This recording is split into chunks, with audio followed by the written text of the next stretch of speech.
noite, gente. É um prazer estar aqui com vocês hoje para essa que eu espero ser uma conversa, né? Um diálogo realmente com vocês sobre esse tema muito bem escolhido, né? Quer dizer, as transformações do sofrimento psíquico, né? Acho que a primeira ideia que eu queria trazer é para a gente tentar relativizar a ideia de que a gente sempre sofre da mesma maneira, né? De que o sofrimento humano ele seria assim idêntico ao longo do tempo, igual para todas as culturas. Ele seria, vamos dizer assim, um ponto onde todos nós nos reconhecemos, né? Quando a gente vê alguém sofrendo, a gente é movido por um impulso, por uma disposição de se reconhecer, de se colocar na posição do outro, né? Isso é muito forte, né? Isso é um traço, né, que muitos autores já insistiram como um traço tipicamente humano, né? A gente ser capaz de se reconhecer no sofrimento do outro, né?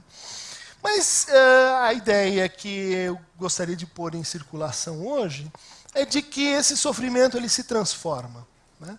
Que ele se altera, né? E que ele tem, para começar a conversa, uma história, né? Por exemplo, né, se a gente pensar no grande paradigma que foi a histeria, né, um paradigma que fundou a psicanálise, uma forma de sofrer, né, que revelou para o Ocidente, pelo menos, que existia essa autonomia do sofrimento psíquico, né? Até Freud, a gente pode dizer assim, boa parte do sofrimento ele era interpretado segundo duas grandes chaves, né? Ou ele era um problema médico, ele era uma dificuldade que acometia o corpo, né? Ou ele era um problema moral, né? Que requeria então uma intervenção educativa, transformativa, né? E o psíquico, né, tal qual a gente entende ele ainda hoje, não possuía assim uma dimensão de dignidade própria para a gente poder dizer assim, não, esta pessoa ela está sofrendo, mas ela está sofrendo mentalmente, ela está sofrendo com algo que diz respeito à sua subjetividade, né? Então, quando o Freud inventa a psicanálise, ele não está só inventando um método de tratamento, ele não está só inventando uma teoria sobre o inconsciente, né? Ele está validando, ele está pondo em relevo essa experiência universal, né, que seria o sofrimento psíquico. Bom, e essa descoberta ela é uma descoberta muito interessante, porque ela acontece, em primeiro lugar, em torno de certas mulheres, né? Tudo bem, Freud provou que a histeria também acometia os homens, mas ele se concentrou, principalmente no início do seu desenvolvimento, da sua pesquisa, em mulheres. Mulheres que sofriam com dores no corpo, mulheres que sofriam com anomalias, né, vividas no corpo, mas que o Freud foi descobrindo que essas anomalias no corpo eram o quê? Eram frases, eram falas, eram palavras que estavam assim amordaçadas. E foi então nesse intermédio, né, entre um sofrimento que aparecia como dor, muitas pacientes do Freud sofriam realmente de algesias, de abasias, ou seja, de sintomas neurológicos. Freud era um neurólogo, né? Sofriam com dor, um fato, vamos dizer assim, maior do sofrimento no corpo, mas que, ao mesmo tempo, não tinham uma etiologia, uma causa, né, de fato neurológica ou orgânica. A causa do sofrimento das histéricas eram palavras. A causa do sofrimento das histéricas eram lembranças, eram coisas que não podiam ser ditas, afetos que não podiam ser experienciados, né, que não podiam ser reconhecidos socialmente, né? Bom, Freud então pode ser o nosso, vamos dizer assim, a abertura dos nossos trabalhos em termos de um autor que fundou o sofrimento enquanto sofrimento psíquico. Mas eu queria lembrar que ele não era o único, né? A história, vamos dizer assim, relegou outros paradigmas, outras propostas de sofrimento que eram contemporâneas do Freud. Por exemplo, Por volta de 1890, havia um psiquiatra americano chamado George Beard, né, que descreveu uma síndrome, né, chamada de neurastenia, caracterizada pelo seguinte: o sujeito estava sempre assim irritado, né, sempre assim reativo, falava uma coisa, ele respondia, sempre assim sensível a barulhos, mudanças do ambiente, irritadiço, né? E o Beard chamou essa síndrome, ou seja, um conjunto de signos que nem sempre acontecem da mesma maneira em todos os casos, mas que tem uma certa regularidade.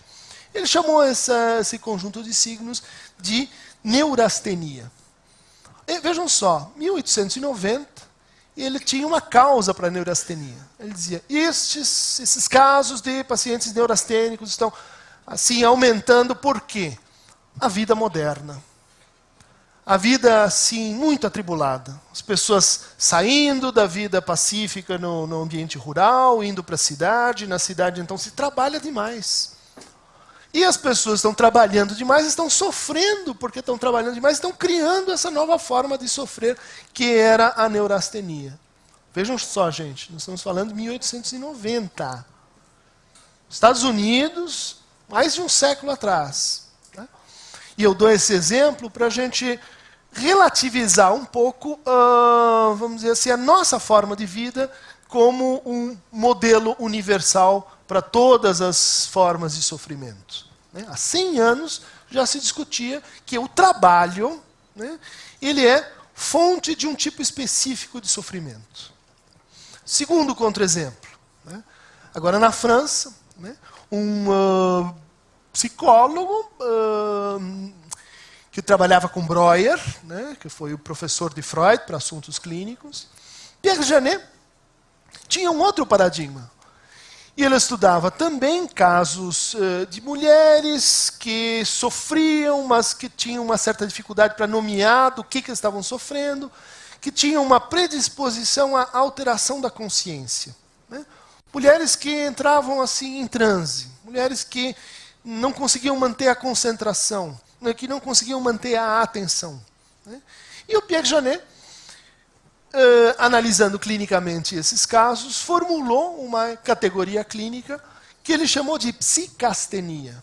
Astenia quer dizer fraqueza, psicastenia, fraqueza psíquica. Né?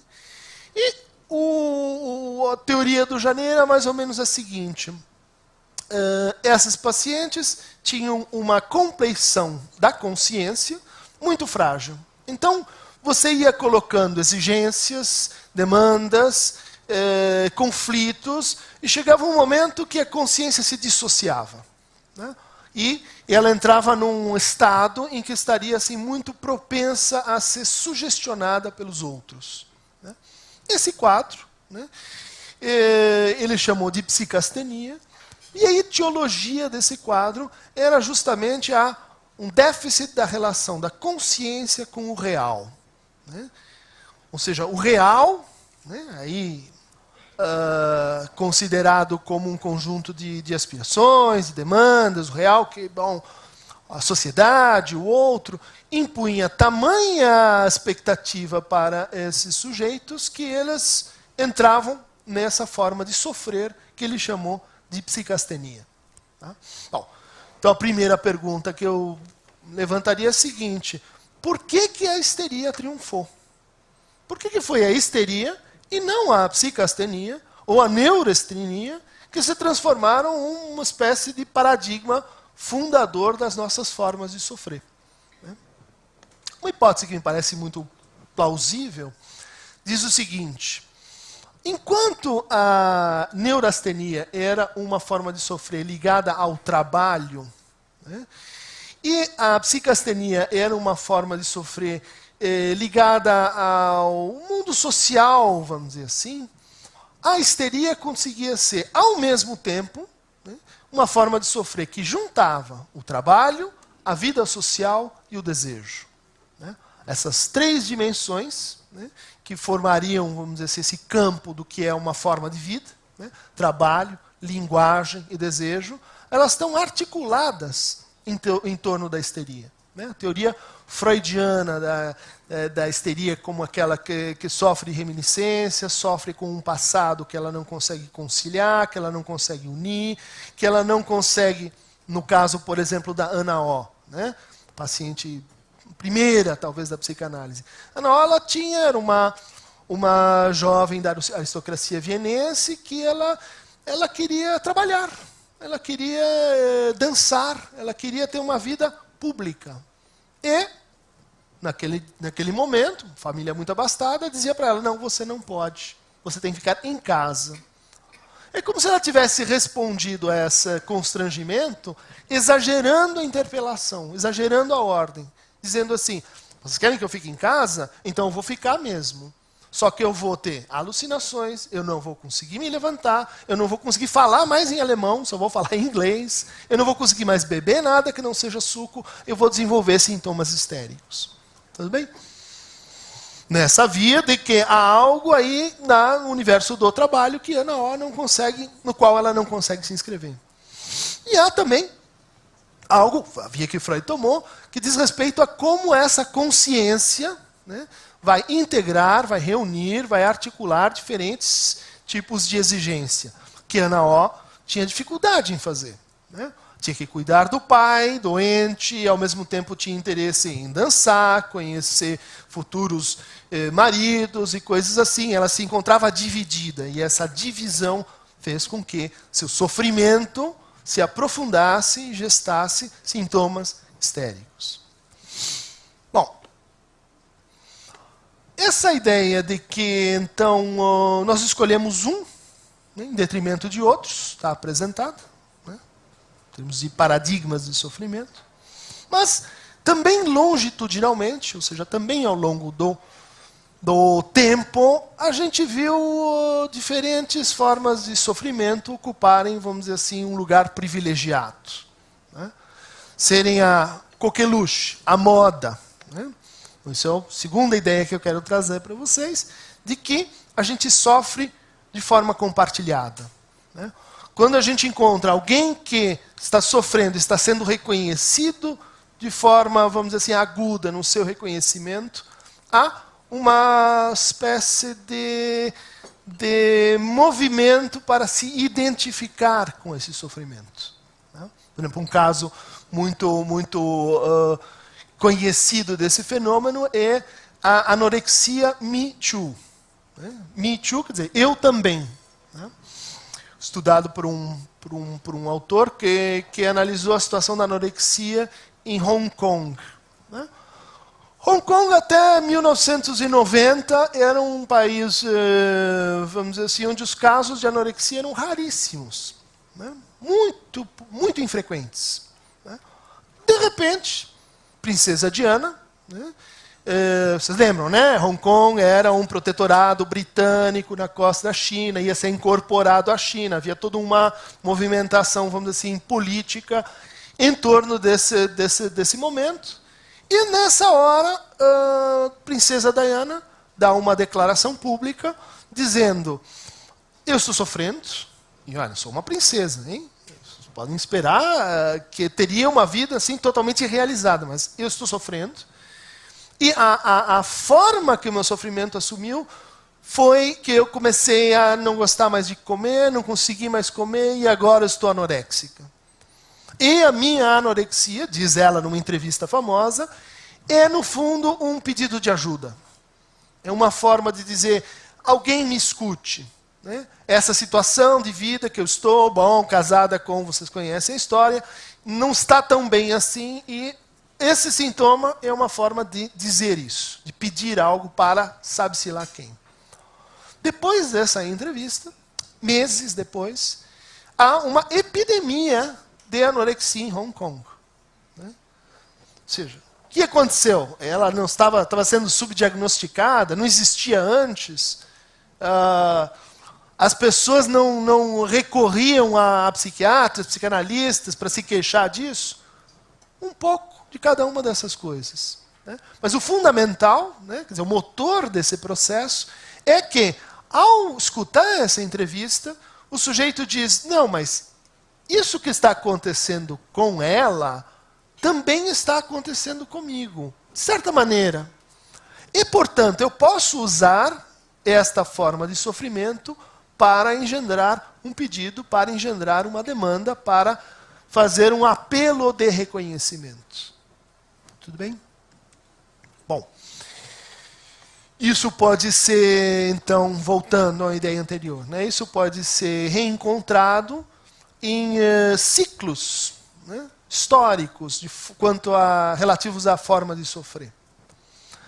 Por exemplo, nos anos 40, né, sucedeu-se uma grande assim, preocupação com os clínicos em torno de um tipo de neurose que era diferente da neurose descrita pelo Freud. Ou seja, histeria, da qual falamos um pouco, fobia, né, medo de um objeto, né, e neurose obsessiva, caracterizada por ideias fixas, ideias que a gente não consegue se separar, que tomam conta da gente, às vezes ideias de purificação, de limpeza ou de perigo, né? Essas três formas de neurose eram também as três formas primeiras de sofrimento. Na época do Freud, 1890, 1930. Já no pré-guerra, pós-guerra, surge uma outra forma de sofrer, chamada neuroses de caráter. E as neuroses de caráter tinham uma compleição clínica muito curiosa. Por quê? Porque elas se caracterizavam por uma falta de implicação ou de reconhecimento do sofrimento pela própria pessoa, né? Então, é aquele tipo de neurose em que todo mundo sofre, menos o próprio sujeito. Porque para ele, esse é o meu jeito de ser, né? Ele tem que, sei lá, sistemático, as coisas têm que ser assim, e eu aprendi desse jeito, é a minha forma, ame-o ou deixe-o. Quer dizer, esse tipo, vamos dizer assim, de personalidade que sou eu, não tem nenhum problema, né? Agora, pergunte para a esposa, pergunte para os filhos, pergunte para o patrão, para dizer, todo mundo em volta sofrendo e o sujeito ali dizendo, não, comigo está tudo bem, né? Por exemplo, o alcoolismo nessa época era considerado um dos subtipos da neurose de caráter, né? Bom, passemos, sei lá, para os anos 50, 60, o pós-guerra, né? Surge uma outra forma dominante de sofrer, que são as chamadas neuroses narcísicas, né? Que também, quando apareceram, os clínicos diziam, puxa, mas eu não sei lidar com isso, porque eu sei curar ou histerias e neuroses obsessivas, ou neurose de caráter agora, mais ou menos, mas isso que está acontecendo aqui eu não sei direito. Por quê? Porque eram pessoas, né, que, em vez de dizer, tenho uma dor que não passa, primeiro nas costas, depois nas juntas, e vem junto com outros tipos de dificuldades. Em vez de dizer, não, eu estou bem, eu não sofro, quem sofre é quem mora comigo, as personalidades narcísicas tinham um sofrimento caracterizado pelo seguinte, uma sensação estranha e persistente de inadequação, de que tudo que eu faço não está direito. Um sentimento de vazio, um sentimento de falta de sentido nisso tudo. Um sentimento de exílio em relação ao mundo, né? Quer dizer, como se eu estivesse vendo um filme. Está tudo no seu lugar, está tudo funcionando, está tudo normal, só que eu não me sinto pertencendo a esse cenário, a esse filme, né? E isso levantou transformações dentro das diferentes formas de psicoterapia, dentro da psicanálise. Quer dizer, como você lida com alguém que não tem propriamente um sintoma no sentido clássico, que também está... Qual que é o problema desse sujeito? Ele não consegue bem nomear do que ele está sofrendo, né? A sua queixa é assim difusa, é oscilante. Como é que a gente cura alguém que, por exemplo, perdeu a crença na vida, né? Como é que a gente trata alguém que não tem mais sentido para continuar andando? Claro, que daqui a pouco você pode chamar isso de depressão, mas os pacientes com dificuldades narcísicas não eram deprimidos. Eram pacientes que a história começava assim. Não tem mais sentido na minha vida. Quer dizer, o terapeuta tinha que fornecer esse sentido, ele tinha que recompor o sentido, ele tinha que funcionar mais ou menos como uma promessa de que é possível a felicidade. Problema que ocupou aí clínicos e teóricos sociais. Né? Foi em cima desse tipo de sofrimento que autores como Christopher Lasch disseram, não, mas essa forma de sofrer não é um caso patológico particular. Isso é a forma primeira como a gente está vivendo. Né? E a partir disso propôs um modelo, né, um conceito chamado cultura do narcisismo. Né? Essa forma de sofrimento que aparecia condensada em alguns era, vamos dizer assim, a expressão maior do nosso laço social. Né? E o Lasch iniciou uma série de, vamos dizer assim, autores que usaram o mesmo procedimento. Né?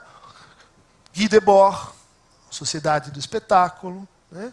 Lipovetsky, né, para usar um autor mais recente, Bauman, né, os líquidos. Né? Todos esses críticos sociais inspirados pela psicanálise usaram essa estratégia. Ou seja, ver no sofrimento não só algo que precisa de acolhimento, precisa de tratamento, mas algo que fala de todos nós, que fala de como nós estamos vivendo. Né?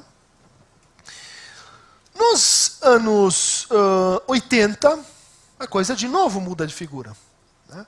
Não há mais uma concentração em torno das personalidades narcísicas, mas surge um outro tipo clínico que assola os consultórios, bibliotecas se publicam sobre isso, desafia o senso clínico, que são os pacientes, alguns chamam limítrofes, outros borderlines, outros franceses chamam de pacientes em estados limites. Né?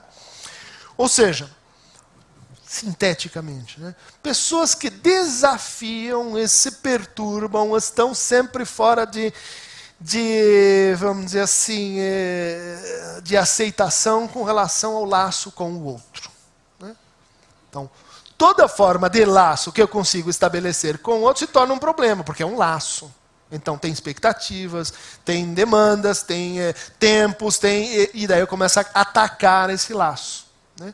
E daí posso ser agressivo com o outro, não pelo que o outro fez, de fato, mas porque eu estou tendo um laço com o outro e há uma problemática fundamental com essa articulação de relações com o outro. Né? Bom, estou fazendo uma história rapidíssima aí para a gente entrar no assunto. Né? Nos anos 2000, né, essas formas de sofrer se catalisaram em torno das depressões, do pânico, da anorexia. Né? Falei do caso aqui da anorexia em Hong Kong. Né? Isso serve, espero, para mostrar a vocês que a gente tem, no mesmo tempo, várias formas paradigmáticas de sofrer e, ao longo do tempo, transformações, né, que vão exprimindo que não estão no ar, que não dependem da água que a gente bebe, mas que diz respeito às transformações nos nossos laços sociais, de trabalho, de relação familiar, de relação consigo mesmo, e assim por diante. Bom, segunda nota introdutória. Né? A gente poderia dizer assim, então, que nós estamos falando de doenças mentais. Né? E a história das doenças mentais, a variedade das doenças mentais, a responsividade cultural das doenças mentais. Né? E aqui eu vou chamar um autor, que é o Jacques Lacan, um psiquiatra, neurologista e psicanalista, que reformulou muitos fundamentos da psicanálise e, entre outras reformulações, foi um forte crítico da ideia de doença mental. Né? E um autor que inspira muito a gente a pensar a noção de sintoma e a noção de sofrimento, que é o nosso objeto hoje aqui. Né? Ou seja, Lacan tem uma crítica das doenças mentais, na qual ele diz assim, em primeiro lugar, não são doenças. Não são doenças. Doença tem começo, um meio e um fim. Doença tem uma causa. Doença tem que você pode ou não agir sobre ela, mas tem que ser mais ou menos conhecido. Né? A doença, ela é um processo que é independente do sujeito. Né? Quer você queira ou não, tuberculose vai marchar dessa forma. Quer você queira ou não, a lepra vai, a hanseníase vai marchar segundo padrões conhecidos. Você tem isso para doença mental? Não tem. Não tem. Por isso até hoje, nenhuma, eu gosto sempre de repetir isso, nenhuma doença mental tem um exame que prova que ela está lá.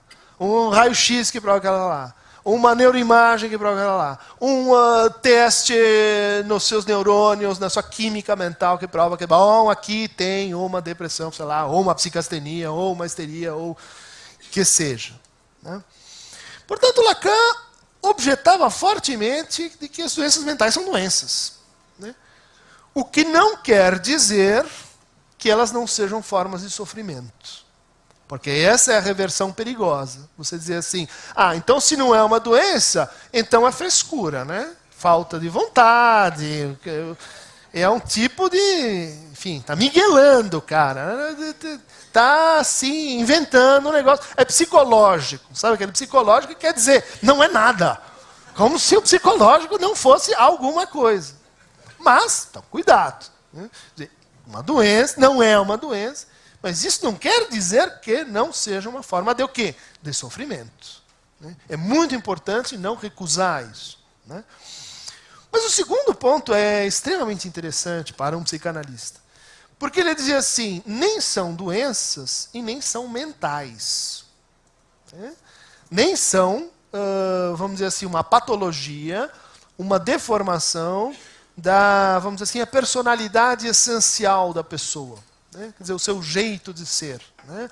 A sua mente. Então, a sua mente tem uma mente que seria assim, a mente normal, e tem a mente que vai assim se depravando, se degenerando, se desviando, né? desse modelo de funcionamento mental, que seria o de todos nós, e que, então, as doenças mentais, mesmo que elas não sejam muito doenças, elas são mentais. Lacan dizia, não tem nada de mentais, nem de doenças. Né? Bom, aí vocês vão dizer, o que sobrou, né? Você é uma das duas. Né? Aqui tem uma consideração muito simples a fazer. Né? Como é que a gente descobre que uma coisa é um sintoma? A gente recebe um paciente, ele começa a falar da vida, e sim, vai pedir para que alguma coisa se transforme, né? As transformações do sofrimento, e é, bom, nosso ganha-pão. Né? Se a gente não produzir alguma transformação, encosta a coisa, aposenta, porque vivemos disso. Né? Esse é o nosso negócio, vamos dizer assim. Né? Mas, como é que nós vamos caracterizá-lo? Se ele não é nenhuma doença e nem uma coisa que brota na mente. Né? Clinicamente é relativamente simples. Né? Um sintoma aparece toda vez que a gente tem algo que precisa ser feito, que tem que ser feito, que imperativamente se coloca para um sujeito. Né? Que ele, por exemplo, um neurótico obsessivo que tem medo que, quando ele vai sair de casa, ele vai deixar a porta da casa aberta e virão ladrões. Né? Ele tem que conferir 5, 10, 12 vezes que ele fechou a porta. Né? Ele sabe que ele fechou. Ele sabe que ela está fechada. Mas existe uma coisa, né, uma força maior, vamos dizer assim, que o coage, né, o que o impele a fazer assim. Né? E assim com todos os sintomas dessa família. Né? Quer dizer, sei que se eu disser isso vai dar tudo errado, mas eu não consigo me impedir de falar aquela bobagem de novo no almoço de domingo e a família, de novo, pega fogo. Por quê? Porque é uma coisa maior do que eu mesmo. Né? É uma força impelente. Né? Segunda família, né? Segundo grupo das formas de sintoma. Eu não posso fazer. Eu não consigo. Né? Eu me impeço de... Né? Então, de repente a rua começou a ficar um lugar muito turbulento, cheio de coisas, eu não me deixo sair de casa. Ou eu não me deixo ir para aquela prova. Ou eu não me deixo dizer o que sinto por uma pessoa. ou eu não me deixo estar numa festa, eu não me permito. Bom, e aí vocês podem ter os exemplos que vocês imaginam. Né? Bom, então qual é o critério? Se não é nem a doença, nem o mental. Qual é o critério? O que faz com que o sofrimento seja um sofrimento? Eu posso dizer, então isso aqui nós podemos tratar, pode melhorar, tem algo que fazer. Né?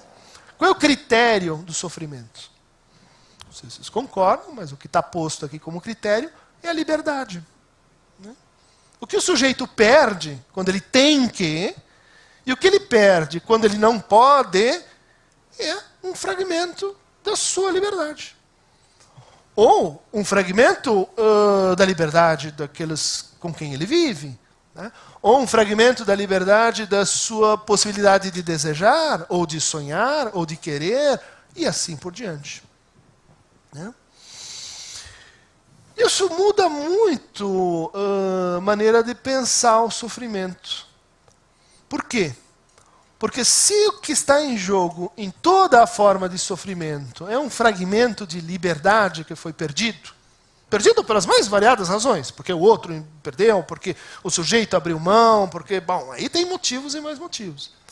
Mas se em todo caso de sofrimento há um fragmento de liberdade que aspira a alguma coisa, o sofrimento, e a gente reencontra aquela ideia inicial, o sofrimento é uma experiência universal. Né? Em toda e qualquer pessoa na qual eu diga, puxa, está havendo aqui um sofrimento, eu não estou diante de um caso particular, como é o caso da doença. A doença é sempre um particular. Né? Esse pegou essa doença, esse pegou outra doença. O sofrimento é diferente. O sofrimento, por essa característica da sua ligação com a liberdade, ele convoca uma dimensão que nos toca a todos. Né? Em cada uma das formas de sofrimento, há, portanto, um pedaço, né, de liberdade a ser reinventado, se vocês quiserem. Bom, objeção, espero que vocês colocam, é o seguinte. Mas e os normais? Os normais, aqueles que não sofrem, sei lá, que estão bem na vida, enfim, ou os bem-sucedidos, sei lá, que eles fizeram tudo certo. Né? Resposta no quadro dessa teoria é o seguinte: os normais, no fundo, são normalopatas. Né? São sujeitos... Lembra da neurose de caráter? O sujeito não sofre. Ele está bem, o mundo está caindo. Uma forma de apatia, patos, né? Quer dizer, sofrimento e passividade. Né? No fundo, o normal... Inclusive, tem um psiquiatra que fez uma pesquisa, né, procurando os normais. Sabe que para a psiquiatria existe um grande livro das patologias, chama DSM, que está indo para a 5ª versão. Né? E lá, como Código Civil, se é crime, tem que estar escrito. Se não tiver, não é. Bom, está lá. Atenção, 163 tipos. E você pode ir encontrando, certamente, eu acho que aqui estaríamos todos incluídos. Mas o tal psiquiatra teve a genial ideia de procurar os que não estavam incluídos.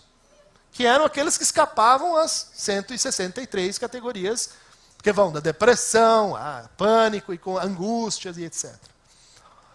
E um trabalho danado. Tremendo, tremendo. Não é brincadeira. Porque ele pegava 1, 2, 3, 5, N, 1000. Sempre tinha bom em um momento da sua vida. Você teve aquela... Está fora. Né? Até que ele conseguiu reunir um grupo a duras custas de normais. Né? E esse grupo tinha uma característica assim, que saltava aos olhos. Uma característica assim, evidente a todos os pesquisadores envolvidos nessa coisa. Imagina que você não gastou de dinheiro para fazer isso. Mas, bom, todos eram chatos. Pessoas extremamente chatas. Pessoas extremamente normais. Né? Exatamente isso que diz a palavra normal. Né? No fundo, normalidade é uma normalopatia. Né? É o quê? É uma vida um pouco assim, sem aventura, sem intensidade, sem desencontro, é uma vida chata. né? Bom, espero com isso, quer dizer, no fundo, o normalopata seria aquele sujeito que tem uma altíssima disposição à adaptabilidade, né? Ele está excessivamente adaptado, né? Isso que a gente chama de normal, é o adaptado, né? Bom, na clínica, a gente aprende, dou aula de clínica e coloco alunos pela primeira vez em contato com pacientes e supervisiono assim, em primeiro encontro. Bom, invariavelmente, nesse primeiro contato, os alunos querem o quê? Fazer diagnósticos, né? Querem saber qual é o problema, querem te sacar o tal livrão, falar, é o caso 87, não, é o caso 85 e etc. Né? Bom, a primeira lição é a seguinte: jamais acredite que aquele sujeito que está se queixando disto realmente quer se livrar daquilo. Né? Sim, no sentido que se houvesse uma pílula mágica, ele tomaria. Né? Porque maior parte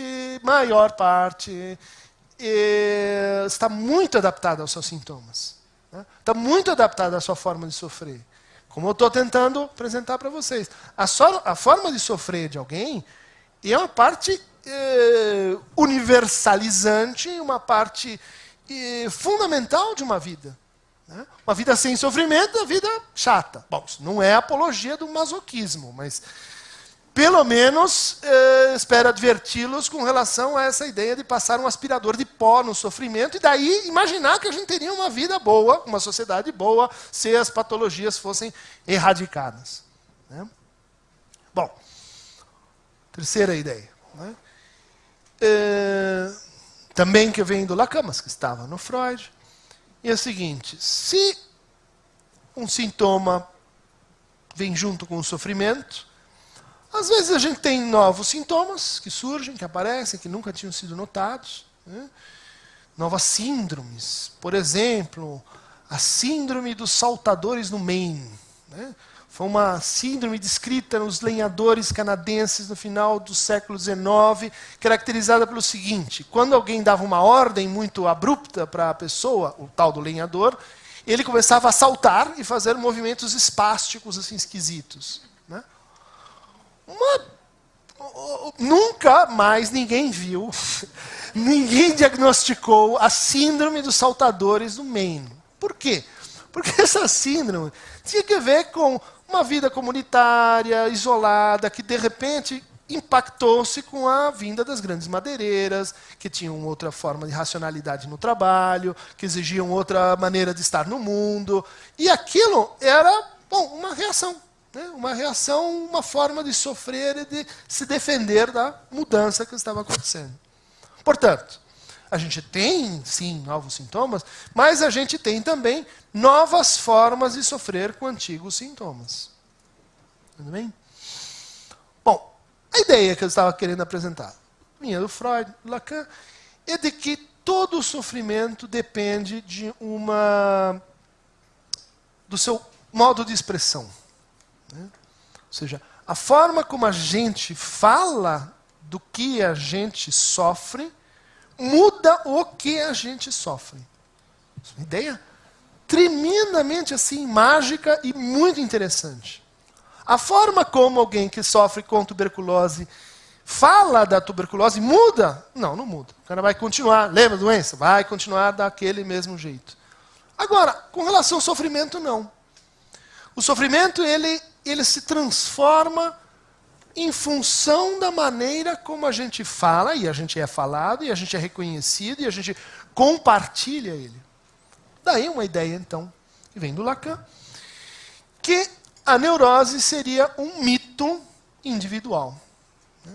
Mito é uma expressão falada, né, que versa sobre a origem de algo, que é um articulador de laços sociais, que passa o que de geração em geração, que está numa cultura, o patrimônio de uma cultura. Né? Qual é a ideia do Lacan? Na verdade, ele tirou isso aí do Lévi-Strauss. Né? De que o neurótico é como se ele fosse alguém que tem um mito, só que em vez do mito servir para ele fazer trocas, encontrar mulheres, lidar com situações difíceis, filiar-se. Em vez do mito servir para fazer tudo isso, ele vira um mito individual. Por definição, o mito é coletivo. A função do mito é permitir que a gente viva uma experiência coletiva. Por isso ele passa de pai para filho, por isso ele é contado, né, narrado. Né? O que é a redefinição lacaniana? Não, a gente tem uma forma de sofrer, que é a neurose, e o que ela faz? Ela pega um mito e torna ele um mito individualizado. Um mito individualizado, ele perdeu sua função. Né? Ele não serve mais como mediador de trocas sociais. Né? Mas isso é só um exemplo. Por exemplo, a gente também poderia recuperar a ideia lacaniana de que a psicanálise ela traz uma nova ética, ou ela implica uma maneira muito peculiar de se colocar em relação ao que a gente faz, né? E o que a gente fala. Que ética seria essa? Seria uma ética trágica, né? Como a de Antígona, como a de Édipo. Né? Não quero discutir aqui a noção de tragédia, mas mostrar a vocês como o que é a tragédia? É um gênero literário, né? É uma forma de expressão, né? É um tipo de discurso, como o mito também é. Né? Freud falava em romance familiar do neurótico. Essa ideia de que, por exemplo, num certo momento da vida a gente tem umas ideias estranhas, né? Geralmente quando criança, de que talvez esses pais que estejam aí não sejam os nossos verdadeiros pais. São impostores. Né? Geralmente vem um irmão mais velho aproveitar dessa coisa. Sim, eu lembro quando te acharam na lata de lixo, eu estava lá. E você, então, agora inocula aquilo, vamos dizer assim, para sempre na cabeça do sujeito. Por quê? Porque é um momento em que a criança precisa se desfazer de um tipo de autoridade e reconstituir os pais num outro plano de autoridade. Mas não quero discutir isso. Quero discutir a expressão romance familiar. Romance é o quê? Balzac, Flaubert, é uma forma de expressão, um discurso, uma narrativa, e é algo que tem que ver o quê? Com a maneira como a gente fala. Uma forma bastante codificada. Né? Outro exemplo. No final da vida, Lacan inventou de que ele tinha feito, enfim, que ele precisava refazer toda a teoria dele. Né? Estava tudo assim, precisando de uma revisão. E quem ele vai buscar para refundar, vamos dizer assim, a maneira de entender o sofrimento? James Joyce. Né? Que é um cara, não sei se já tentaram, né? Ulisses, Finnegan's Wake, né? Que é um pirado, para usar uma expressão da nossa alçada, né? Que reinventou a maneira da gente estar na língua. Né? Ele quis reinventar o inglês. Fundar o que uma espécie de inglês universal que refaria a experiência do Ulisses grego na pequena Dublin e nas aventuras de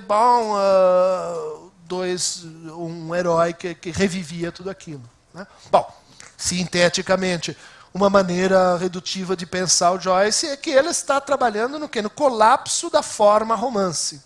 Né? A forma romance literário, é desmontada pelo Joyce, né? Com as suas invenções de narrador flutuante, neologismos. Né? Leiam porque vale a pena. Né? E é uma briga, é uma tentativa de desfazer a forma romance. Quando Lacan viu isso, ele disse, aqui tem uma nova forma de sofrer.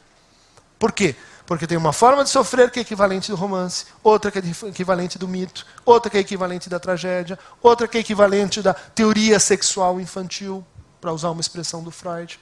Teoria. O que eu estou chamando de teoria aqui? É outra forma de expressão, de linguagem, de discurso, de narrativa. Tudo bem? Bom. Então,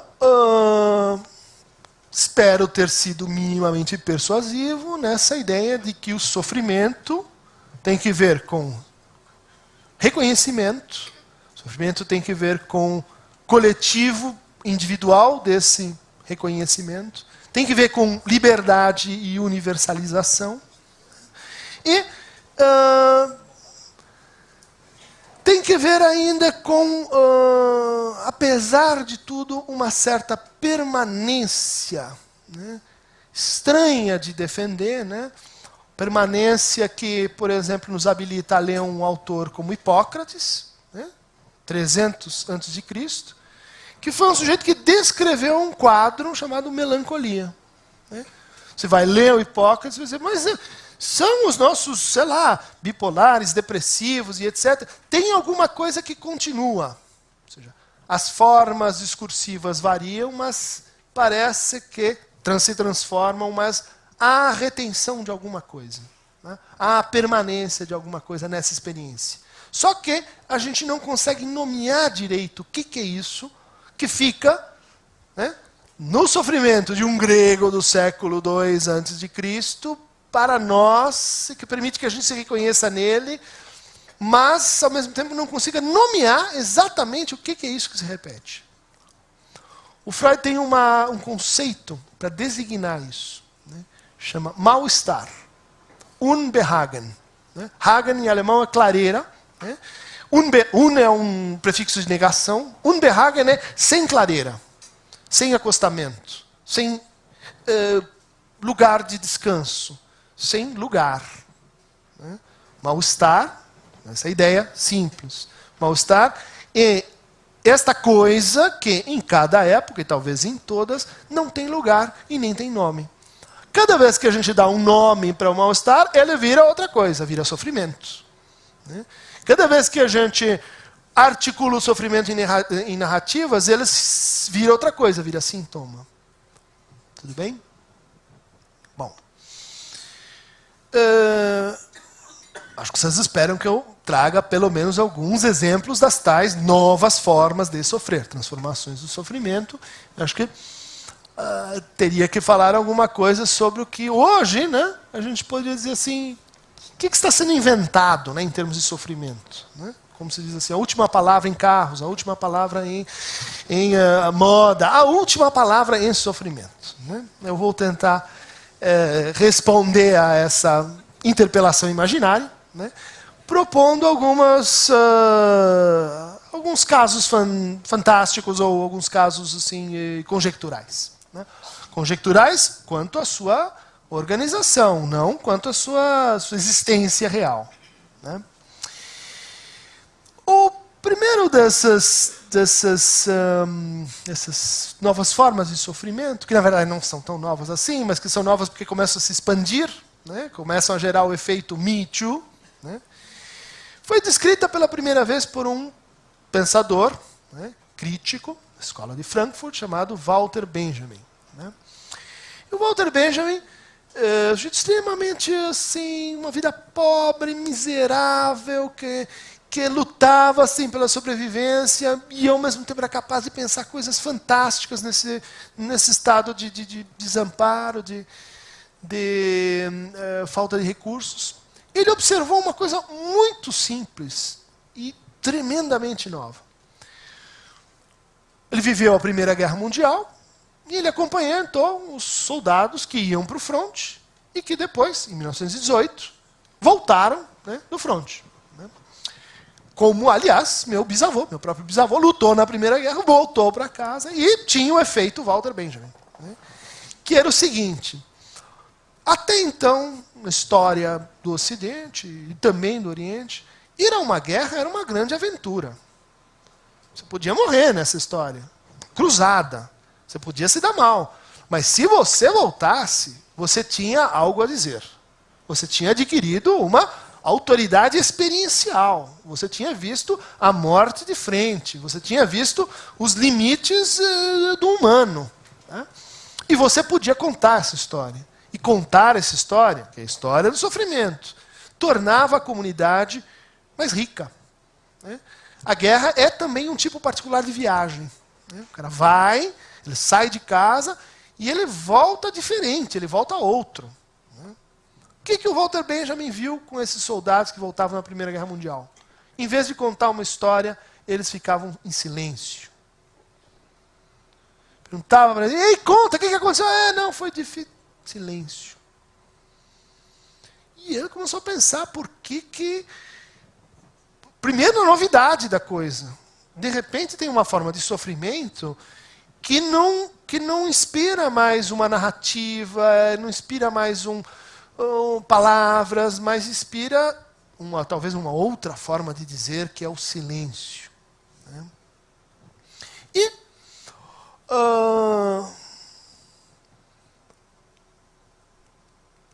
Catherine Malabou, né? Agora voltando para uma autora contemporânea, tem descrito uma nova forma de sofrimento que ela chama de subjetividade pós-traumática. Né? O Freud pensou a histeria a partir do quê? De um encontro ruim com a sexualidade. Né? Esse encontro ruim gerava sintomas. Né? Ou seja, sintomas que eram também expressão de uma forma de vida. Uma forma de vida que tinha o trauma no seu centro. Olha a associação. Trauma, narrativo. Né? Trauma, algo para dizer, ou então algo que está bloqueado, que não consegue ser dito. Catherine Malabou observou um fenômeno diferente. Ela disse, nós temos cada vez mais subjetividades pós-traumáticas, subjetividades que não conseguem mais se queixar. Como os soldados lá do Walter Benjamin. Eles não conseguem se dar conta que estão sofrendo. Ou melhor, não conseguem articular o seu sofrimento ao modo de uma tragédia, um romance joyciano, uma teoria, ou todas as formas que eu elenquei aqui para consubstancializar a experiência de sofrimento.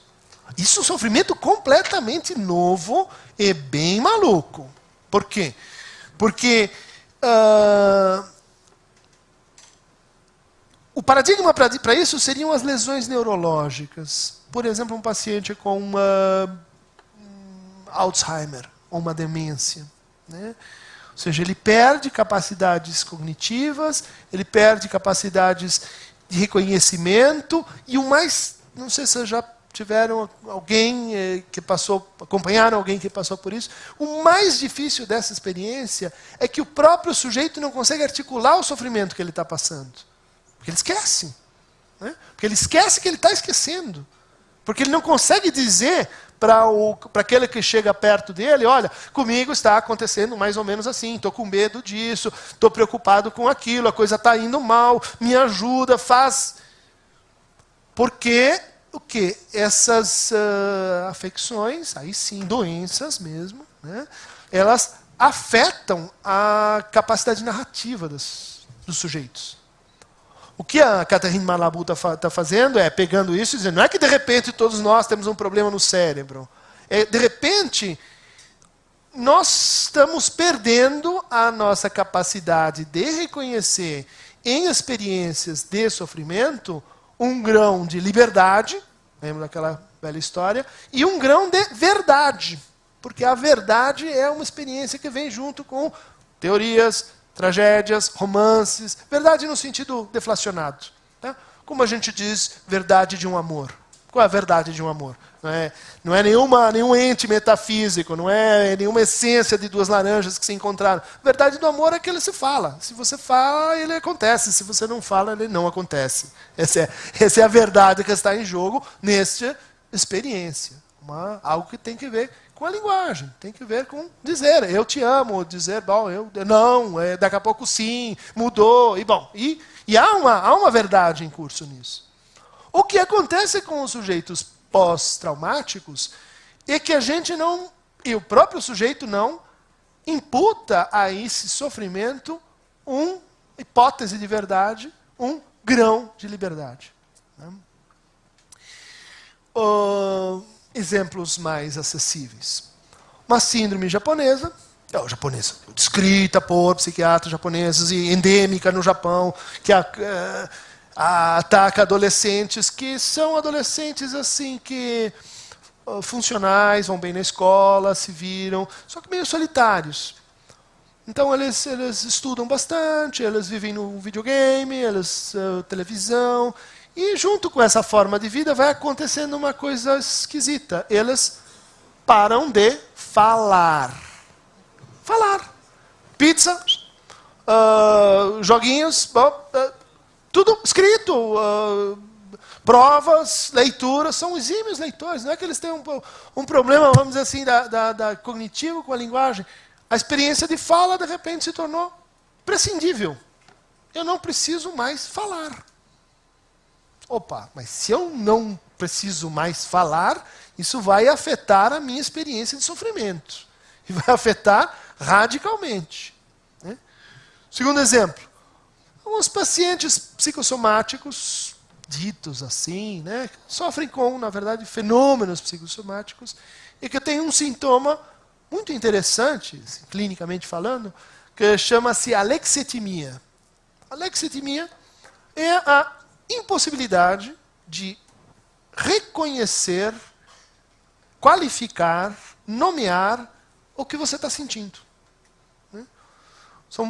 É um sintoma em que a pessoa transforma afetos, tipo alegria, inveja, ciúmes, raiva, em sensações do tipo dói, estou desconfortável, e tem algo chato, ou seja, há uma passagem discursiva entre uma história, vamos dizer assim, que vem sempre com, é onde a gente articula os afetos, e sensações. Bom, mutismos seletivos, alexitimia, subjetividades pós-traumáticas, né? Todas elas têm algo, aparentemente uma proximidade com uma outra dimensão, né, que Lacan isolou, propôs, né, como uma espécie de contrapartida à sexualidade. Né. Para o Freud, a gênese do sofrimento tinha que ver com sexualidade. Né.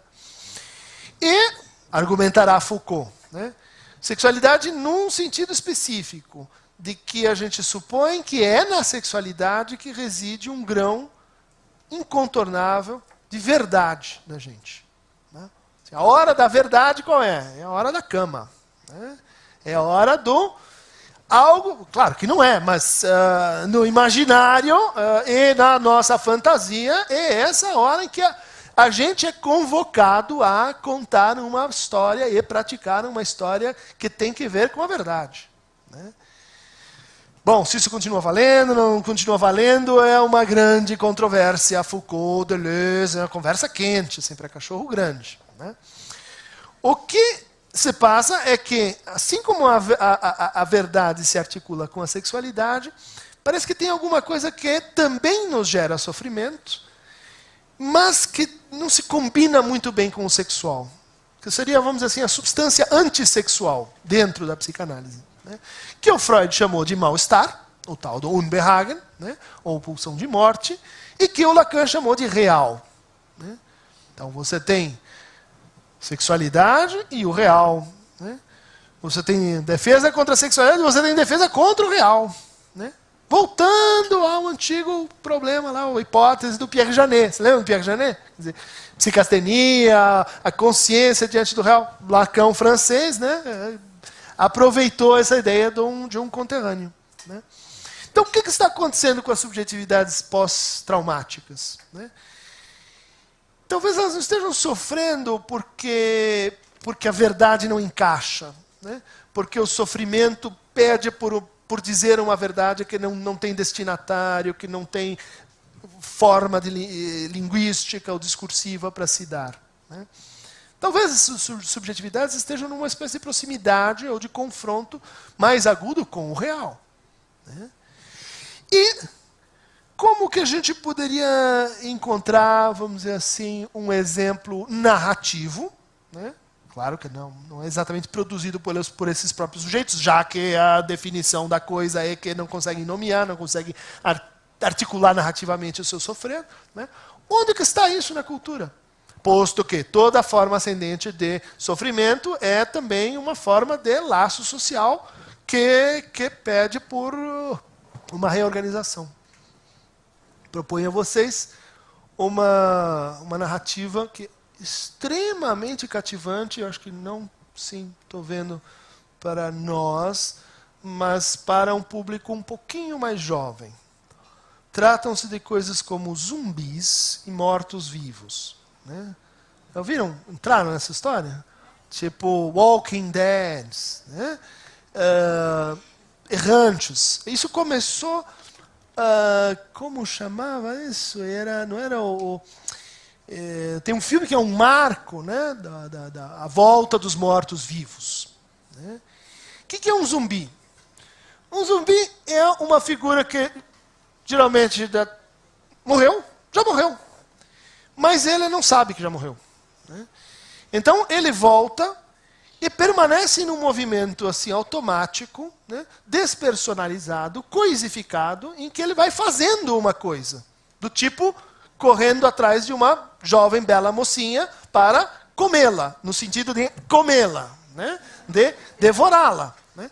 Vejam que metáfora linda, né, para, vamos dizer assim, alguém que perdeu a sua alma, né, e que não sabe que perdeu a sua alma, né, porque os zumbis não estão, alô, senhor, eu gostaria de marcar uma entrevista, porque eu sou um zumbi, e eu estou com um problema assim na vizinhança, que o pessoal está me olhando torto. Eles não fazem assim. Né? Os zumbis justamente não se queixam. Eles só andam, né, e vão tentar comer uma outra pessoa. Né? Metáfora linda para perdi minha alma, né? E minha alma é as narrativas que eu consigo inventar sobre ela, e eu vou recuperá-la. Né? Como? Me apossando do outro. Né? Me apossando de algo que eu nem sei bem o que está no outro, mas se eu ingeri-lo, talvez eu me salve. Ou, sei lá, daí vou ingerir outro, e outro, e outro, e daí Resident Evil, vocês já viram essa coisa? Massas, né? Começou com a volta dos mortos-vivos. E hoje você tem exércitos de zumbis, né, que vão, nesse caso acho que é por uma infecção, uma coisa assim, que vão se movendo automaticamente à procura de carne. Né? Vejam, esses zumbis é, teoricamente, a figura que Giorgio Agamben descreveu como Homo sacer. Né? Aquele que pode ser morto impunemente. É aquele que era lá nos campos de concentração o muçulmano. Né? O judeu encarcerado que trabalhava até a morte, Walking Dead, e que não havia culpa, não havia crime, não havia uma vida que pode ser tirada impunemente. Né? Tema maior do Agamben e que está aí. Né? Quer dizer, num tipo de subjetividade que é um desafio para a gente. O que a gente faz com sujeitos que perderam a sua capacidade de sofrer? Não é que não estejam sofrendo, hein? Eu espero que tenha ficado claro isso. Perderam a sua articulação narrativa do sofrimento. Né? Acho que é um exemplo brutal da força que há quando o sofrimento não é reconhecido na experiência de um sobrevivente de um campo de concentração, que é o Levi, né? E que escreveu um livro, Primo Levi, né? Escreveu um livro obrigatório, né? Não vai atender ninguém quem não tenha lido o que é isto, um homem. Né? Que narra justamente esse processo dele se perguntando num campo de concentração por que uns sobrevivem e outros morrem. Né? E como foi possível que isso acontecesse? Né? Quer dizer, como foi possível que a vida fosse tratada como algo que não tem valor, está para lá do valor e etc. Bom, Primo Levi escapa de um campo de concentração, ele chega à conclusão de que não é porque o sujeito é melhor, pior, virtuoso, maléfico, que ele escapa, é um imponderável. Né? Mas ele sai do campo de concentração e ele tem até se matar. Né? Imagina alguém que escapou de um campo de concentração e que termina por se matar. Não queria ser assim causalista, mas era uma pessoa que tinha um mesmo sonho repetitivo. Né? Todo dia ele sonhava que ele estava chegando de novo em casa, né, depois de escapar dos campos, e ele estava comendo com a sua família, e daí ele começa a contar o que tinha acontecido. E ele começa a pôr em palavras, e testemunhar, e dizer, olha, vocês precisam saber que estava acontecendo, que isso aconteceu, que isso não foi uma invenção.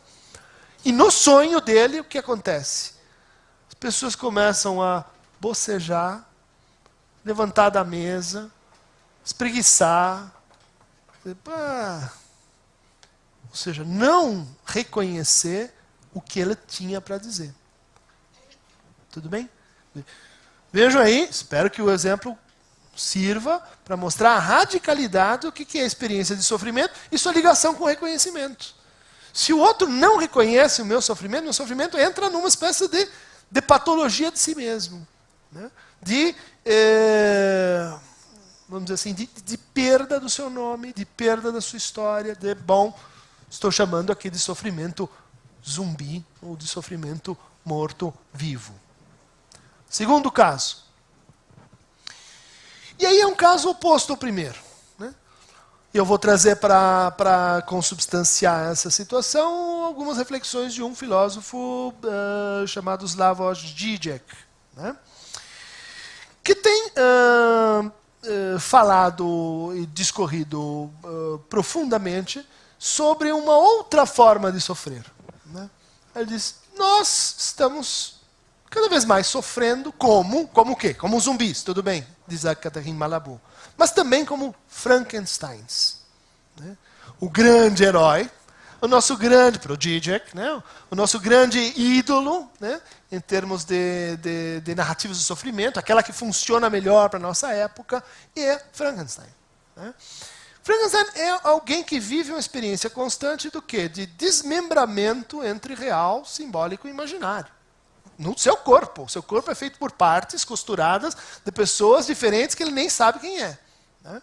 Mas, vejam só, ele está, como um bom jornalista, à procura de uma boa história. Ele quer saber quem o criou, o que ele está fazendo aqui, ele vai procurar o seu criador, ele tem uma errância, como os zumbis. Né? Ele está andando, mas ele sabe que ele está procurando alguma coisa. Né? E o sofrimento dele é de um outro tipo. É um sofrimento com a insuficiência das palavras. É um sofrimento com toda maneira que eu encontro para dizer eu estou sofrendo por causa disso, me parece insuficiente. Me parece postiço, me parece impostura, me parece um apequenamento do meu sofrimento. Né? E mais, o Frankenstein é aquele cara que sofre de um sintoma que o Roger Caillois, um psiquiatra aí do começo do século passado, né, chamava de psicastenia legendária. Né, que é o seguinte, é aquela pessoa que ela se sente fora do lugar onde ela está. Né. Eu às vezes sinto isso. Você sabe que você está ali, por exemplo, numa festa, numa aula, etc. Mas começa a vir uma experiência de que você não pertence ao lugar onde você está. Né? Você está fora de lugar. Né? Não sei se vocês viram um filme de Woody Allen chamado Desconstruindo Harry. Né? Tem uma hora nesse filme em que o personagem, lindo, né, a metáfora, ele sai fora de focos. Ele perde o foco. Sabe essa coisa? A vida tem que ter um foco, metas e objetivos, a pessoa que sabe o que quer. E o pobre Harry, de repente, fica unfocus. Né? Ele perde o foco. Né? Só que como o Woody Allen retrata isso? Ele desfoca o personagem, ele mexe na câmera, e daí o sujeito fica nublado. Você vê que é um cara, mas ele é como se tivesse mal filmado. Ele muda o ajuste da câmera e ele fica unfocus. Só que não metaforicamente, né? Realmente unfocus. Né? A psicastenia legendária é isso. É uma experiência mais ou menos permanente de estar fora do lugar, fora do tempo, fora do próprio corpo. Né? Como as sexualidades estudadas pela Judith Butler, né? Outra autora pós-lacaniana. Né? O sujeito diz que tem alguma coisa profundamente errada nesse corpo. Né? Fizeram alguma coisa, eu não pertenço a esse corpo. Ele foi, na hora de encaixotar, deu uma crise. Né? Como diz minha filha, né? Um dia meu filho chegou em casa e cumprimentou ela, inusitadamente, boa noite. E a resposta dela é, quem é você e o que você fez com meu irmão? Ou seja, se ela falou assim é porque ele não é ele. Ele é um mutante, alguém que foi substituído. Tem um nome para isso em psiquiatria, se chama síndrome de Capgras. Né? É a sensação de que alguém querido foi substituído por outro. Né? E às vezes termina em assassinato, porque a sua esposa, o seu marido, ele não é mais o seu marido, ele é um impostor, é um robô, é um Frankenstein. Né? E a gente tem aí um outro drama, né? Uma outra forma de sofrer, que é ligada então à experiência de inadequação, de fragmentação, de perda da unidade e de um sentimento de que, vamos dizer assim, o sistema está fora da ordem. Tem algo errado que faz com que os lugares não se encaixem mais, que os corpos não entrem mais nas almas, que as ligações entre o real, o imaginário e o simbólico sejam desfeitas. Tudo bem? Então são duas formas de sofrimento ligadas ao quê? À experiência do real. Com nomes diferentes para o real. No primeiro, o real é aquilo que eu não consigo nomear, né, o zumbi. Né? No segundo caso, o real, ele deixa de ser uma ordem. Ele passa a ser uma anomia, ele passa a ser uma indeterminação, ele passa a ser uma experiência de desordem. Né? Daí que, por mais que eu tente nomear, por exemplo, Virginia Woolf, né? Alguém que descreveu essa experiência, para nós, Clarice Lispector, né? Que descreveu esse mal-estar com a linguagem, né? Que parece que não existem palavras para dar nome, e ao mesmo tempo eu preciso encontrar radicalmente um nome para isso que está acontecendo, para essa indeterminação que está me habitando. Duas formas de sofrer ligadas, vamos dizer assim, à experiência com o real. Vamos agora ver duas outras formas de experiência. Me disseram que tinha um relógio aqui, mas eu não consigo achá-lo. Tá ali. Duas outras formas de sofrimento, mas agora ligadas à experiência com a verdade. Né? O nome que eu escolhi, assim, podia ter tomado outra referência, mas que me parece que é fundamental que tenha sido esse autor, né, que é o Baudelaire, né, um teórico, um poeta teórico da patologia do social, no fundo. Né, um poeta que, como tantos outros, olhava para o quê? Para o mundo e para as suas formas de sofrimento e procurava tirar das formas de sofrimento um fragmento de verdade e de liberdade que não podia ser reconhecido ainda. Né, é isso que os poetas fazem, por isso eles vão na frente dos psicanalistas. Baudelaire recuperou, na verdade, uma palavra de um poeta latino chamado Terêncio, né, para dar um nome a um poema que é Euton Timorumenos. Euton Timorumenos é o sujeito que adora se torturar. Sabe aquele cara que está... Se o barco está tranquilo, indo, ele gosta de chacoalhar. Né?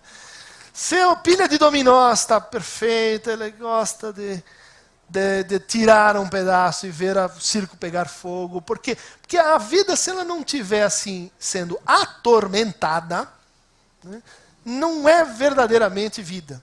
Ela fica murcha, parece filme B, assim, que não vai. Né? Baudelaire descreveu esse tipo clínico, né, aqueles que se comprazem em se atormentar. Né? E é uma forma de sofrimento muito interessante, muito assim para nosso momento, né? Para o Brasil, por exemplo. Né? Tem um autor brasileiro muito importante, que acho que a gente precisa se dedicar mais, chama Gessé de Souza. É um cara que estuda a emergência da nova classe trabalhadora, como ele designa. Né? Da classe que saiu da miséria, foi para a pobreza e agora saiu da pobreza e deu um passo a mais. Né? E ele descreve uma série de traços, né, dessas pessoas, por exemplo, agudo senso de planejamento, né, o espírito de colaboração, disciplina, filiação ao sacrifício, né, para poder pensar no amanhã. Então, poupa, se sacrifica, e porque eu conseguirei mais à frente, e se eu não conseguir, talvez meu filho consiga. Um senso de autoaperfeiçoamento, enfim, tem uma série de traços, né, que a gente encontra. Um tipo de religiosidade novo que vem junto com isso, um tipo de produção novo, né, as pequenas empresas familiares. Né, E que, bom, então é uma forma de vida, né? Uma nova classe trabalhadora, como ele chama, e que tem um novo tipo de sofrimento. Né?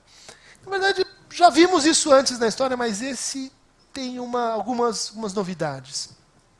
Que é o seguinte, o sujeito, assim, conseguiu, chegou lá. Saiu de uma condição muito adversa e conseguiu se estabelecer num novo lugar. Só que ele conseguiu fazer isso graças a um extremo senso de comunidade. Né? Ele não é o individualista self-made man americano da década de 50. Ele é alguém que tem uma profunda relação com a sua pequena comunidade, família e grande comunidade. Só que ele se salvou, os outros não. Ele conseguiu, os outros não.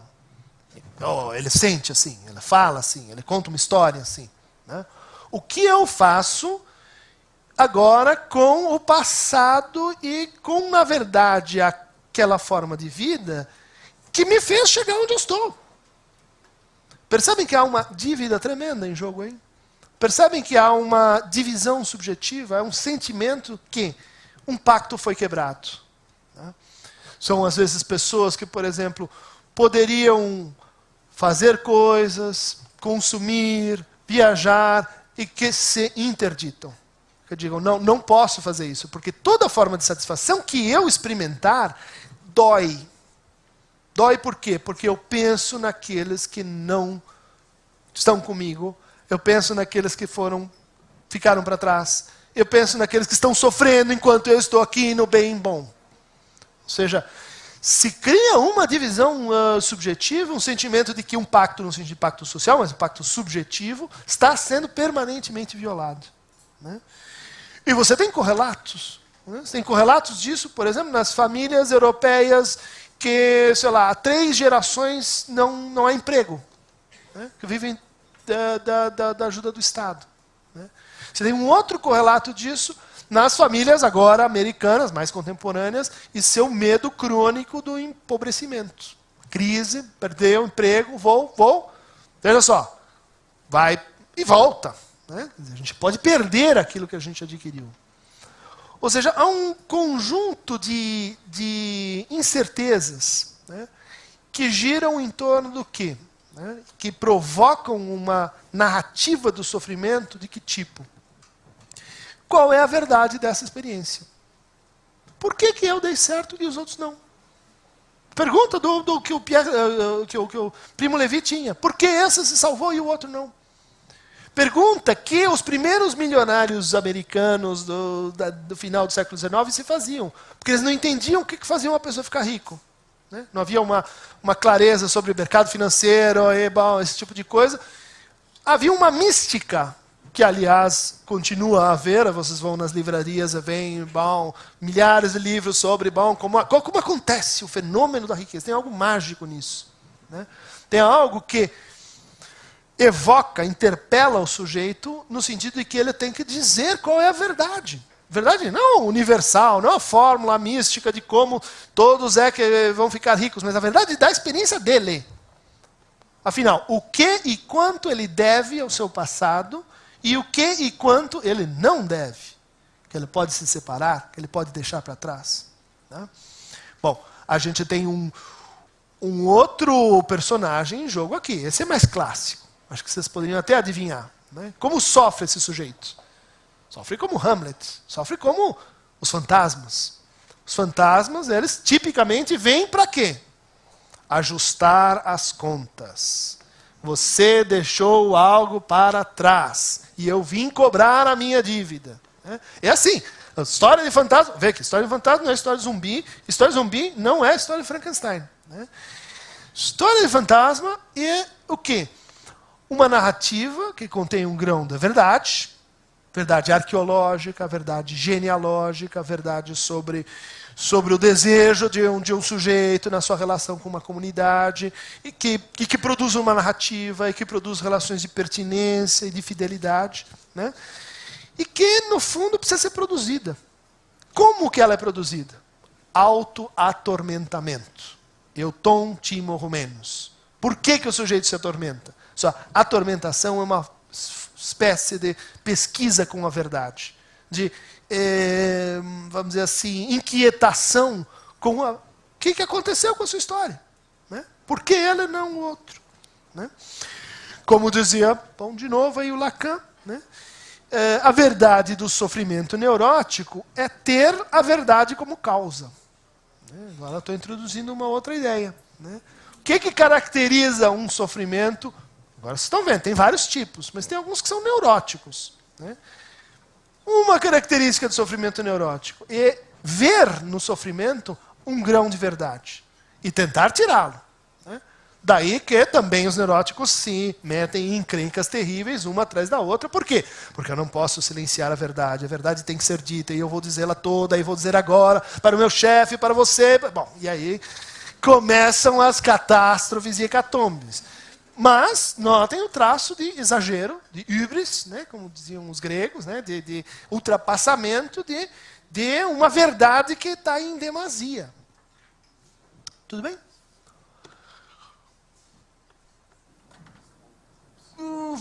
Clinicamente, esse tipo de sofrimento a gente poderia chamar assim dele é um neomasoquismo. Né? É uma nova forma de engendrar uma satisfação e uma dor e um atormentamento que produzem uma experiência de verdade. Quarto tipo clínico, né? O semiclínico, quarta narrativa em ascensão sobre o sofrimento. Né? Trata-se do que eu costumo chamar de paranoia sistêmica. Né? Ou seja, um tipo de sensação de perseguição, né? de observação, de vigilância, que prolifera, que é emergente em vidas, né? que habitam, vamos dizer assim, ou confiam ou se organizam excessivamente ao modo de instituições. Sabe aquela pessoa que vive a instituição? Não é aquela escola, trabalho, clube, qualquer instituição. Uma instituição, bom, tem regras, tem um certo funcionamento. Tem subjetividades que, vamos dizer assim, se entendem completamente como se fossem uma instituição. Foucault, de novo, descreveu esse fenômeno chamando isso de biopolítica. Né? Ou seja, a vida é como uma empresa. Né? Você pode fazer isso? Você, S.A., uma ideia de que a sua vida tem que ser como uma empresa. Tem que dar lucro, então você não paga mais para estudar, você faz investimentos. Né? Você tem que pensar nos seus cálculos, vamos dizer, de aposentadoria. Uma relação amorosa é cálculo, benefícios e custos. Então, você faz o balanço e quem levar mais, fecha o contrato. Né? Quer dizer, uma espécie de extrapolação, né, das regras de vida institucional para a vida em geral. Quer dizer, tudo passa a ser o quê? Contratos, casamento, contrato. Assina aqui. Como chama esse tipo de sofrimento? Digo que ele é uma paranoia sistêmica, porque não é a paranoia no sentido do Kraepelin, dos verdadeiros delírios de perseguição, mas é uma paranoia que aflora na vida em forma de condomínio. Sabe o condomínio? Né? Condomínio, muros. Né? Finalmente a barbárie ficou para fora e nós aqui estamos então num ambiente artificial onde tudo foi pacificado. Né? Onde a gente pode colocar as nossas normas, né? A gente pode colocar as nossas casas lindas, né? E nós fazemos o nosso próprio mundo. Né? Já que o mundo foi para o brejo mesmo, o mundo no seu sentido maior, que tal um micromundo? A gente vive nele, faz boas barreiras de contenção, produz as nossas próprias leis e bom, isso podia ser um princípio para a forma de viver. Né? Com um detalhezinho que é todo condomínio precisa de um síndico. Né? O síndico é o cara onde as coisas começam a encrespar. Não porque ela seja naturalmente maléfico, mas alguém tem que fazer a função do síndico. Né? O que alguns pesquisadores notaram na vida em condomínio? que tinha que ter tudo para dar certo. Né? Quer dizer, toda a tecnologia, todos os recursos, para dar certo. Né? Alphaville. Já ouviram falar desse condomínio? Isso é uma invenção brasileira louca. Alphaville é um filme, vocês já viram, né? Da Nouvelle Vague, né? Que retrata uma sociedade onde as pessoas são impedidas de ter sentimentos. Tem uma polícia, toda vez que alguém sentir alguma coisa, isso quer dizer, usar uma palavra que se refere a um afeto, né? Godard. Né? Vem uma polícia e prende o sujeito. Veja como tem a ver com o nosso tema. Né? Quer dizer, uma lexitimia compulsória. Não pode falar em sentimentos, não prendo você. O que nós inventamos? Um condomínio chamado Alphaville. O mais famoso, o primeiro no Brasil, o que deu origem para, enfim, tantos outros, é uma homenagem ao filme do Godard, onde está em jogo a proibição de afetos. Né? Bom, qual que é o problema? Dentro dos condomínios, tipicamente acontece o seguinte. Alguém faz alguma coisa que não foi muito legal. Tipo, deixar uma bicicleta no caminho, vem uma velhinha, tropeça a bicicleta, quebra a perna e temos um caso. Né? O que se faz? A partir de hoje não tem mais bicicleta. Né? E quem andar de bicicleta, multa, né? Não sei o quê. Isso é um fenômeno já descrito, né? De como as formas de condomínio elas geram uma patologia da legislação. Né? Uma compulsão a criar normas e mais normas. Né? A vigiar e controlar de tal maneira que aquilo que era o paraíso se torna uma prisão.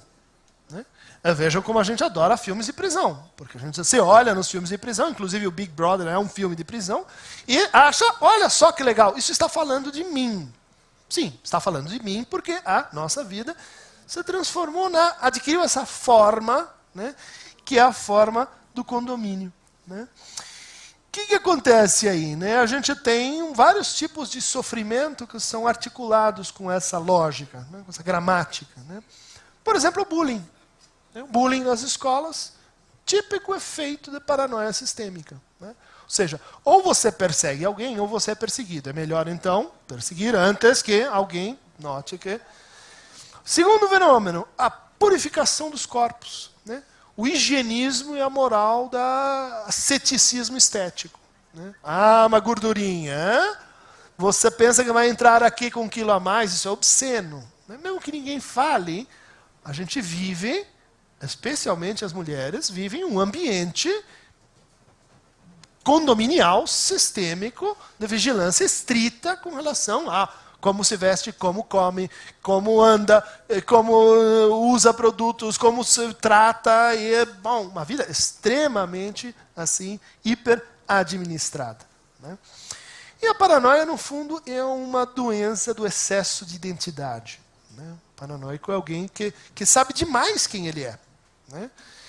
E que se vê então perturbado por formas que sempre são assim mínimas, sempre são assim pouco vistosas de diferença. Né? A diferença representada pelo outro é automaticamente uma ameaça à minha forma de vida. Né?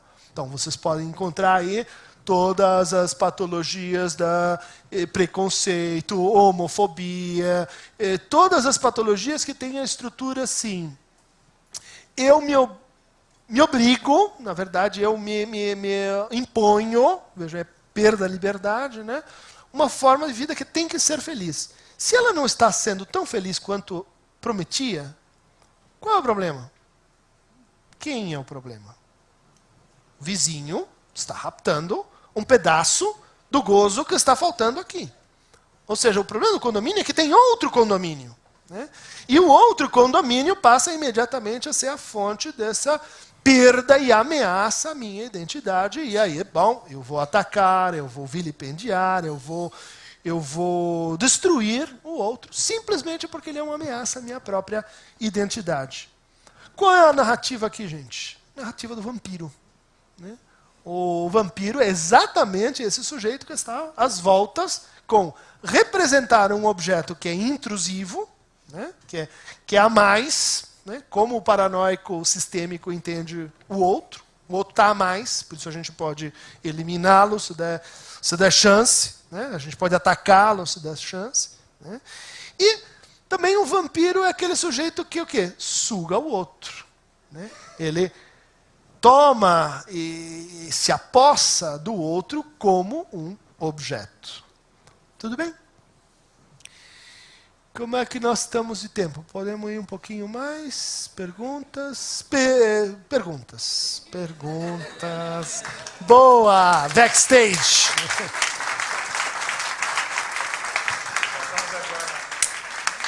Agora para as perguntas, né? E já que o professor Dunker falou que não falar pode afetar o sofrimento, então falem. Façam Falar perguntas. também. Mesmo porque só com as perguntas a gente pode ir além, né? Gostei. Então, vão fazendo as perguntas, levantem a mão. A Gabi está aqui, tem isso. Vocês serão atendidos, procurem serem objetivos, porque o tempo passou. Nós passamos praticamente em 1h30, mais ou menos, né? Mas foi ótimo. Muito obrigado.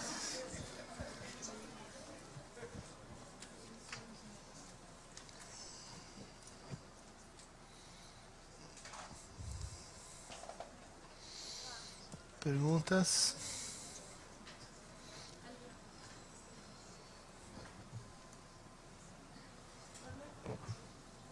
Eu acho que o senhor tem uma pergunta? Isso, eu vou aqui atrás. Boa noite. Olá. Meu nome é Sebastião. Muito obrigado por essa exposição, por um lacaniano tão convicto. Muito bom. Nem pareci tão convicto assim, vai. O sotaque está todo aí. Isso sim. Eu queria que você comentasse alguma coisa sobre onde se vive hoje um excesso de discurso, que são as redes sociais. Enquanto você falava, eu fiquei pensando no Twitter ou no que se escreve, né? Sim. E fiquei pensando, inclusive, no aparecimento dos blogs, que no início as pessoas escreviam todo dia, e muitos blogs, ao longo do tempo, foram falindo porque as pessoas se cansavam de falar tanto, de si, do que sentia. Mas o que se percebe muitas vezes nas redes sociais e na internet é um excesso, né? Tem algumas pessoas que são seguidas por milhares, milhões de pessoas, e gente que fala o que não tem nem mais o que falar. Então, assim, quando o discurso se torna um fim em si mesmo, né, as palavras já não mais estão expressando uma experiência subjetiva, e, no entanto, estão sendo produzidas aos montes, né? Queria que você comentasse sobre esse... Acho que tem uma forma de sofrimento aí nova também, né? Talvez várias, né? Mas eu apontaria dois fenômenos que ascendentes, vamos dizer assim, na vida digital, né? O primeiro é esse que você menciona, né? Que algumas pessoas dizem assim, quando apareceu Twitter, Facebook, etc., a gente imaginou uma grande democracia, né?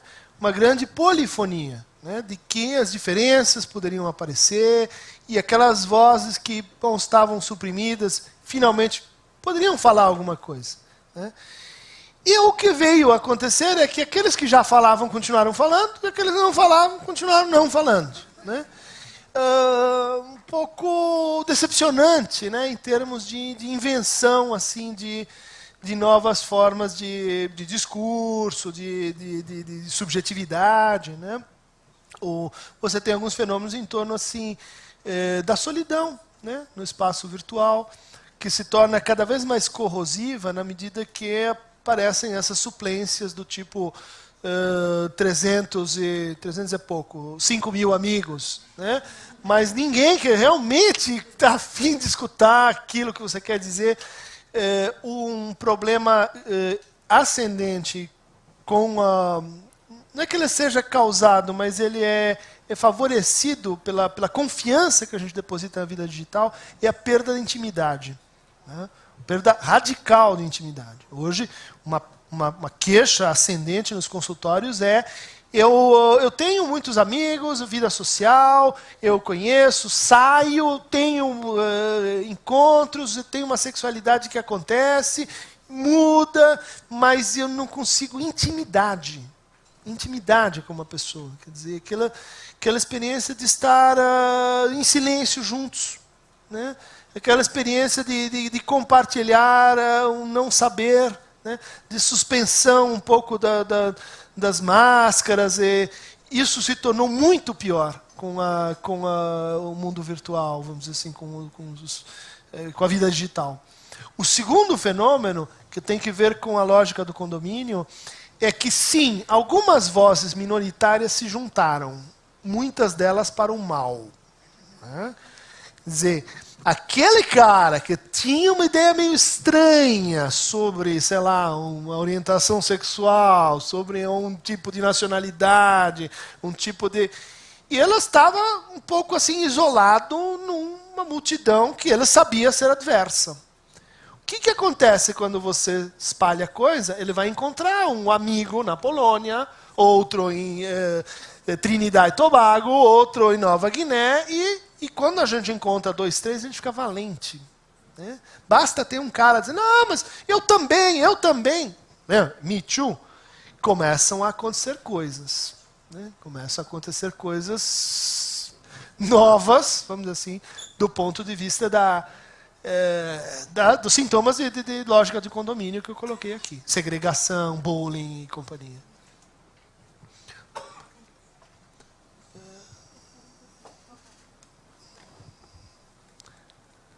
Posso? Professor, obrigado pela apresentação. A minha pergunta diz respeito a... Quer dizer, parece que essa compreensão histórica do sofrimento, uma historicidade do sofrimento, implicou em Lacan não a necessidade de pensar em algo como uma doença mental. Entretanto, há sofrimento psíquico. Eu me pergunto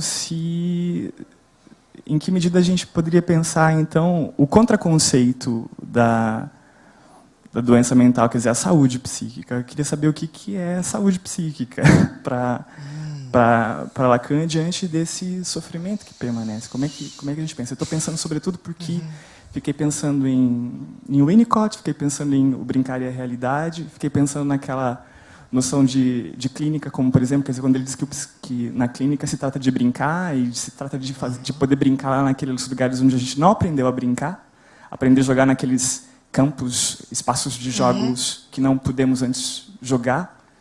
Como é que seria a saúde em Lacan? Boa pergunta, né? Acho que seria um conceito deflacionado, né? Um conceito de baixa densidade, né? No fundo, a saúde seria um pouco assim como a não doença, ou